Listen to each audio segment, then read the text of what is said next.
Hi, మీ అందరికీ నూతన సంవత్సర శుభాకాంక్షలు. 2025లో మనం ఏం చేయలేకపోయామో 2026లో వాటిని తప్పకుండా చేయాలని ఫస్ట్ రాగానే మనం ప్రణాళికలు వేస్తాము, ప్రోగ్రాంలు రాస్తాము, షెడ్యూల్ చేస్తాము. కానీ అవన్నీ కూడా 2-3 రోజుల్లోనే ఆవిరైపోతాయి కదా.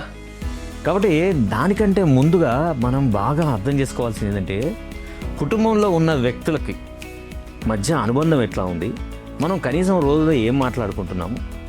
ప్రపంచవ్యాప్తంగా చేసే సర్వేలో ఏం చెప్తున్నాయట అంటే, మనుషులు చాలామంది లోన్లీనెస్ తోటి సఫర్ అవుతున్నారు. లోన్లీనెస్ పోగొట్టుకోవడం, కుటుంబం చాలా సంతోషంగా ఉండడం అంటే ఏంటి అంటే, మన మనుషులతోటి ఎప్పుడైనా మాట్లాడగలిగే అవకాశం కలిగి ఉందని నమ్మడం, మన మనసులో బాధ ఏదో ఉంటే వాళ్ళ ముందు తెరిచిన పుస్తకంలాగా చెప్పి వాళ్ళ నుంచి స్వాంతన పొందడం, మనకు వ్యక్తులు ఉన్నారు, కుటుంబం ఉన్నారనే ఒక భరోసాను కలిగి ఉండడం వల్ల మాత్రమే ఈ లోన్లీనెస్ పోతుంది. కాబట్టి డియర్ ఫ్రెండ్స్, 2026లో మాత్రం మీ కుటుంబంలో వాళ్ళందరితోటి స్వేచ్ఛగా సంతోషంగా మాట్లాడుకునే వాతావరణాన్ని క్రియేట్ చేద్దాం, దానికోసం మనం ప్రయత్నిద్దామని అనుకుంటే ఎలా ఉంటుందంటారు?